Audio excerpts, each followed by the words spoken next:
Hey, welcome back to Reestablishment. I'm Bodie D'Andrea, your host. So happy you're here. Today we have Miss Hillsborough, and her name is Kristin Tomasello, and she's with us. Let's talk about some really fun stuff. How are you? Hi, thank you for having me. So happy to have you here. Yes, this has been such an amazing time. So you're a local Tampa girl. Yep, born and raised. Born and raised here, and then you got into the pageants. And tell me about that. So I started competing in 2021, which was kind of like my test run. I was like, okay, maybe see how I do. I didn't place. I haven't placed at all, but I felt like I was like, maybe I'm there for a reason, and then, you know, just God opened doors for me. Right. So that's kind of how my platform grew. I started to do like a talent show for the special needs kids from that, and then that kind of grew. We raised money, and I was kind of like, okay, this is kind of unexpected, but expected, right?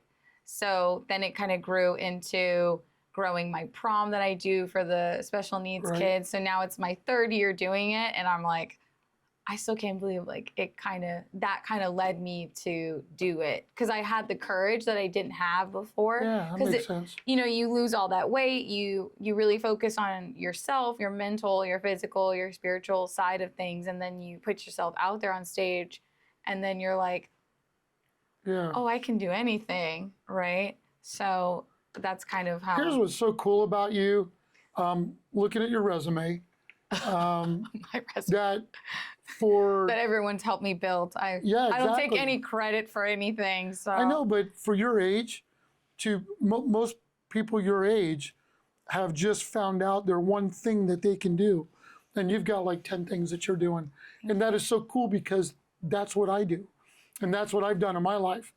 You know, people always say, well, you know, what was your first job? I go, I don't know.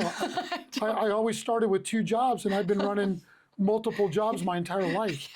So, I mean, you have a skincare line. Yep. You've been on the cover of some magazines, doing photo shoots and that kind of a thing. And it's just refreshing to see your generation. Thank you. That is not afraid to put themselves out there and to do what you believe your place in life is to do. And I think it's awesome that, you know, no grass grows under your feet, and that you're all in it, and you're doing it with some really, really cool stuff. And so that's why I wanted to have you on today. The best people. Yeah. But honestly, it's definitely the Lord, and I really want to emphasize on that, because I feel like if I didn't have that opportunity to really feel the relationship with the Lord and have it grow in my heart, you know, I don't feel like it would have been as big. Tell me about your book. So I'm not segueing it, but because it does tie in with what you were just saying. Yes, it is, because I was diagnosed with lupus when I was 17, and I was in and out of the hospital, and it was kind of this mental, just like, I don't even know if it was just like completely like just discouraging, or like I was just mentally just like I was just ready to die at that point, because it was so hard for me to manage hives.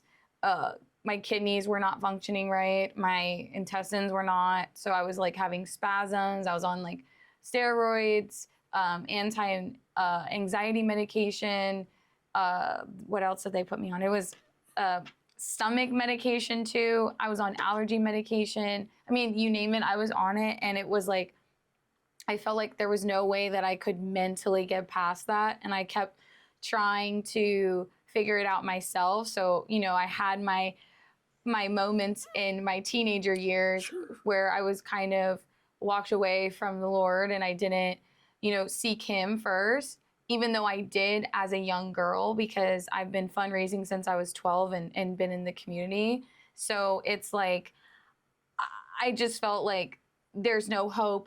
Even though like I believed, I just was like, there's no hope. I don't have an answer. No doctors helping me. And where's my answer? Like, it was like, they couldn't even tell me that I had an autoimmune disease. I had to go to nursing school to like actually prove to my doctor. Really? Yes, because it was just so traumatic for me. I Yeah. kept waking up where I couldn't even see out of my right eye because my migraines, I was spinning, couldn't drive sometimes because. Was this something that? Well, it's like in my family. Okay. Yeah. Okay. On my mom's side, it's Yeah. like autoimmune. And you were 17, trying to finish up high school. Yes, thank God I finished. Yeah, going through all this. Yeah. I was a cheerleader too, so couldn't do that anymore. They scouted me to cheer at Florida State, UF, and that was actually my dream school to go there. Yeah. I'm a big Gator girl. There you go. Love Tim Tebow and his wife. You know, they're great Which people. we'll talk about in a minute. Yeah. Has had an impact on what you're doing now. Well, he has had an impact on me since I was a kid. Yeah. I've been following him since I was a kid. Let's finish. Go back about the book. So I'm sorry. That was my it's okay. testimony. So yeah, the Diamond Defender was created because it was kind of like how God hit me. You know, I got saved and was born again and all of that. And it was like, I felt like I became like the true superhero. Tell everybody what the Diamond Defender is about. The Diamond Defender is my story of overcoming lupus and all the mental struggles, the physical struggles I went through, and how the Lord came into my life and struck me as the flash of lightning, right? And then was reborn into the Diamond Defender, and then she goes around to different planets and cosmos. Yeah, I was going to say. Yeah. Tell about the setting of the book. Yeah. So it starts out in a park. So she's laying out there and she gets hit by like a star in the sky. And then she kind of has this realization that she actually is different. She's set apart for something bigger. And then she was learning about her gifting, and then people were kind of staring and you didn't understand what was going on. Had you written anything before? I have. I've written my life story kind of like what I went through as a kid with my dad having leukemia and my lupus journey. So that was more into depth. This was more of like the fun side, like coming out on the other side. Yeah, so it's kind of like a sci-fi superhero, all kind of, you know, because a lot of times I think that we read people's stories and it's kind of depressing the way you read them. Yes. And it may have a good ending. Yes. But you have to wade through all the trauma to get there, and it gives anxiety to read some of these books. Yes. Yours is different. Yes. Yours is like, okay, here I am. I get hit with a star, and this begins a whole new journey. And then look where I'm at the end. So I think there's a lot of dialogue with other characters in the book because, like, for example, we have Sarah, we have Timmy. There's like all these different people that are in the story. Like, one is a person that suffered with like not having any food, and I come into their life to encourage them to be that source of light for their star or their galaxy or their planet. And then it's kind of like that ripple effect of like, I understand you. Now, what are you going to do about it? How'd you get the idea for that? That kind of a theme. Honestly, it's because I actually had the privilege of meeting the Namibian government. Okay. There's a country in Africa. Yeah. So my friend, who I met through competing, she won Miss Universe, and she had me meet her government. And I was kind of looking at their landscapes and everything, and it was like the diamond in the rough. And there's a specific landmark there that's called God's Thumb. So I was like, I didn't know that. I was like, I'm never off course because God's just been leading the story. But I had like this vision of God's Thumb, and I look it up and it's there. And then we ended up meeting the art and culture minister. And then she was telling me about how they drill diamonds. And I was like, oh, that's so weird. Like, I've been thinking about like how everybody goes through fire. I mean, it's like, it's so real because we all go through a story of hurt and pain and fire. But think about diamonds. When you get them out of the oven is what I've been saying. It's like my cliche way of like, you reach it, you know, after it's done cooking. Right. It's like this beautiful product that's unbreakable. It's shaped already. But you know, everybody has the issues of life. Yes. You know, that's just who we are. Everyone. And it's like not going to look the same for everyone. No. But that's the thing. How's the book doing? I've kind of let it just kind of do its thing. Mm-hmm. Yeah. Yep. But I So- would love to make a film from it. That was the whole Great. point of me and my publisher. We were like, I'm meeting the government, and I'm like, let's do this. and That is so cool. Yeah. So. So I'm talk so about sorry. pageants. Yes. So, which I guess being an author is good if you're in pageants. That builds your resume. Mm-hmm. So it's a good thing to have. I don't think the average person really understands the world of pageants. It's its own universe. It's its own It is. dynamic. It is. It's crazy. It is. I was never in pageants, but I was a professional model when I was younger, Oh, nice. and so I had an agent, and I Yeah. was around guys that did things, and I was around girls that did compete, Yep. and I dated a couple that were Miss this or Miss that. Right. So I know more than probably the average person, Right. but that is a whole different world, and I know some people really don't understand it. Some people in our culture maybe look down upon it now Yeah. from what it used to be. And I think some of it's probably justified from people that used to run certain pageants. Yep.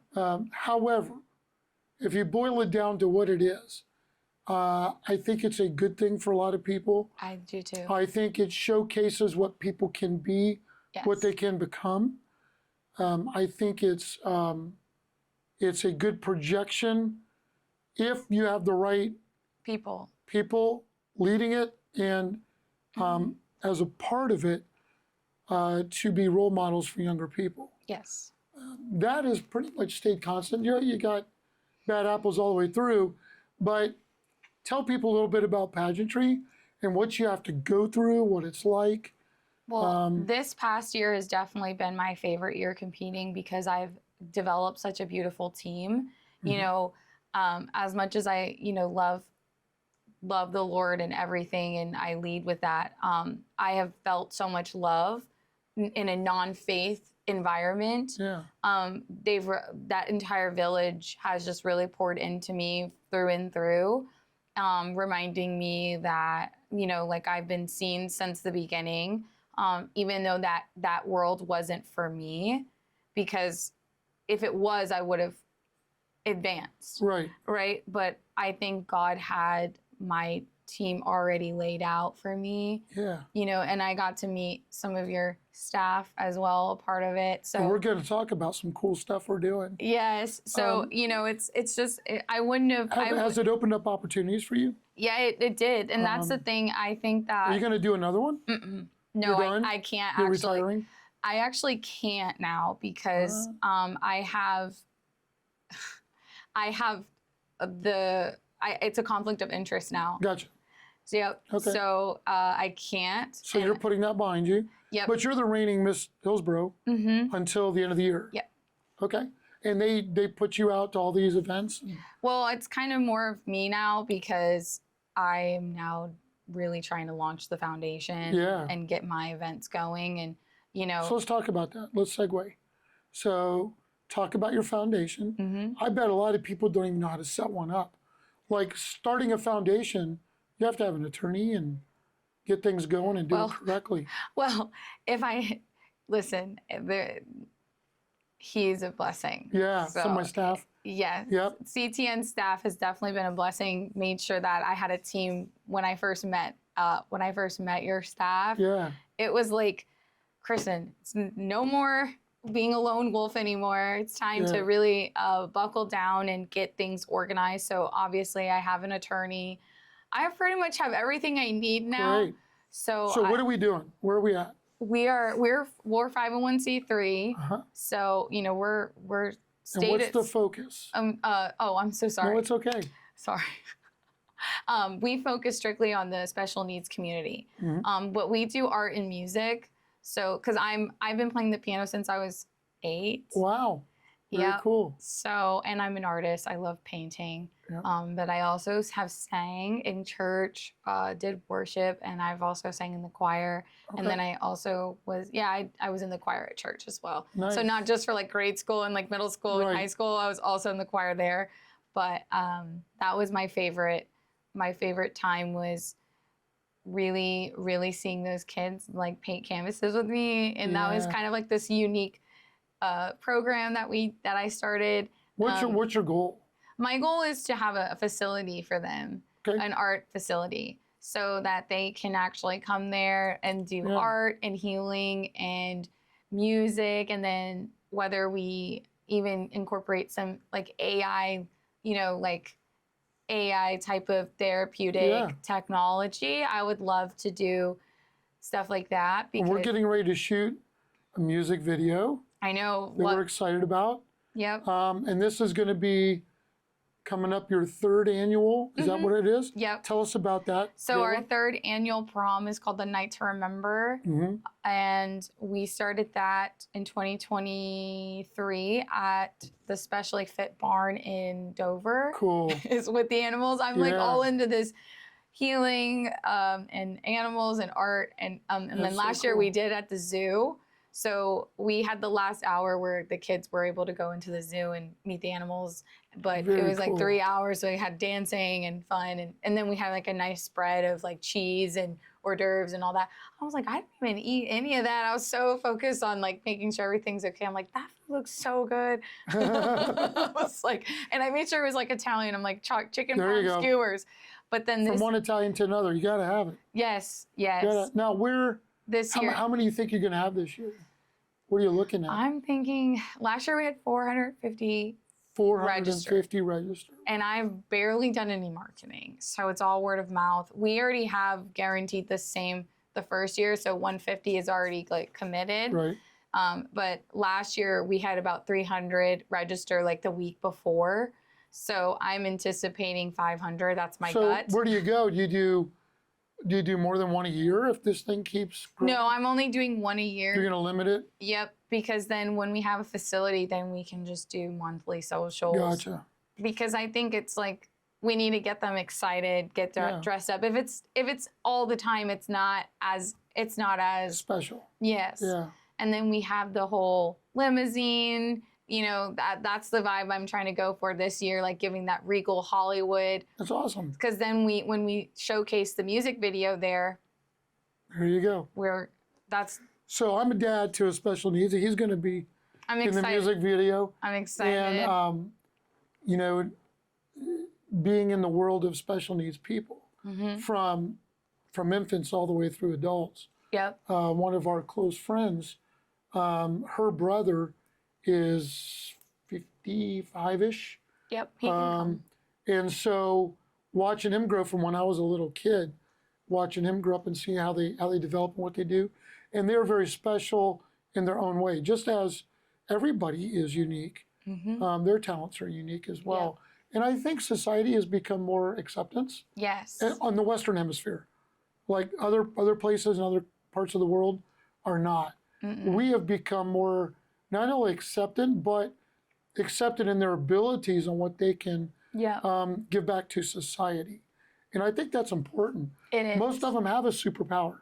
They do. Some are music, some is art, some is in things you would never think of. I've noticed that that's their main jam. Yeah. They are so gifted in being creative. Yeah. And I think that there's absolutely nothing out there that actually benefits them after 22, because you have, Hillsborough County, the regular public school system pretty much cuts it off at 22, and there's not really much going for them. All over the country, school-wise. It is such a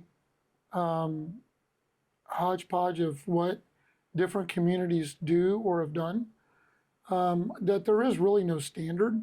Like you say, we live in a good area in the Tampa Bay area, like on my side of the bay. There's some good stuff. There's a university where kids that like Lyft and some of the other ones that do take them further, help them get jobs, or some are able to get driver's license. There's certain things that they do, but unfortunately that's not for most people around the country. So I think we can be a lighthouse in that area around here.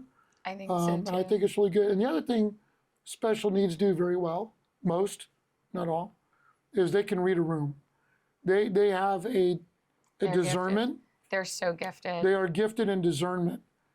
they can read a room and they know who's good and who's bad. You know? That's why for me, it's like if my my cousin Danielle is like, Yeah, I I'm know. like, okay, you're noted. So your cousin has Down syndrome? Yes. And Yeah. how old is she? We're actually 2 weeks apart because our moms got pregnant together. Okay. So that was the whole plan that Have they you got. been close to her all the? Oh yes. Okay.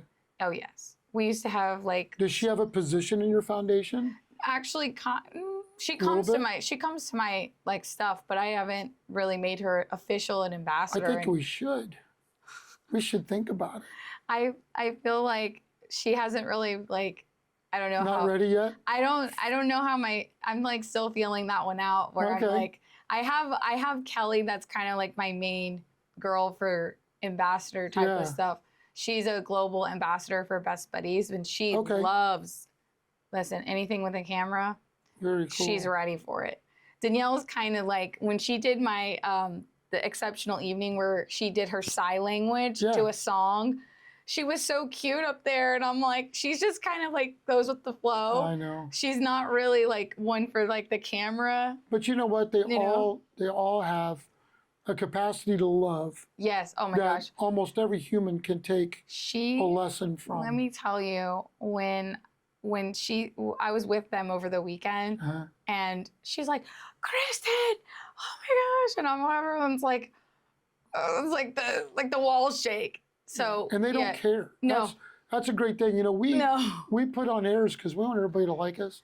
They just don't care. They're gonna do their they're thing. my heroes and my inspiration because like My son is mine. yes, because when I was I think too because we used to cheer together kind of like I cheered at Lutz Chiefs over in Lutz because I grew up over in Lutz and then they came to see me or whatever and I saw these kids making fun of them and I was mad.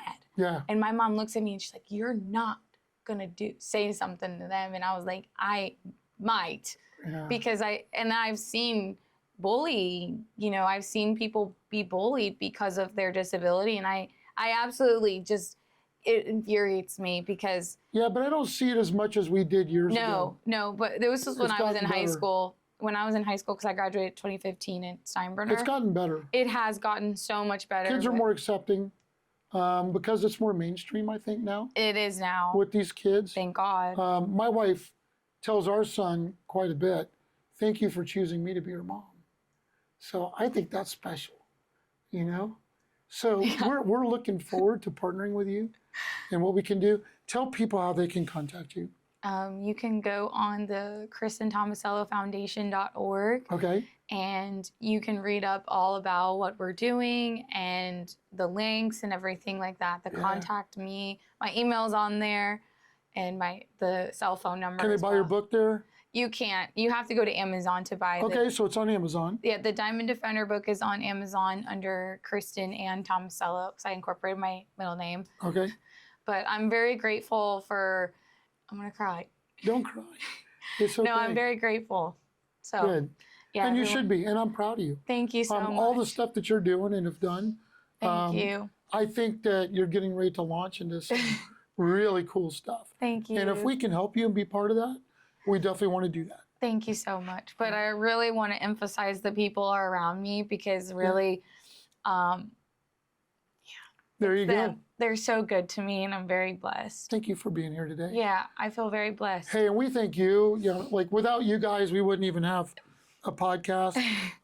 So pray for her and for what she's doing and embarking on. Her vision and her faith is so large that we need to undergird her, help her to do this. And I think a lot of you that maybe, I'll be blunt, have been sitting on your keister, that you should be doing other things, and you have not been doing the fullness of what you believe your part in life should be. Now's the time to take a note from her, that she is expanding and doing what she's supposed to do. We want to encourage you to do all that you've been created to do. And so thank you so much. We will see you next time. Keep doing what you're doing, and we want God's best for your life. Raise your hands up. Raise them up. Establishment. With Kingdom Business Network, your business becomes a beacon of hope and transformation, contributing to a legacy of global impact. Join us at Kingdom Business Network and be a part of a movement that transcends borders and industries. Discover how you can join today at kingdombusinessnetwork.com. Start your local chapter today.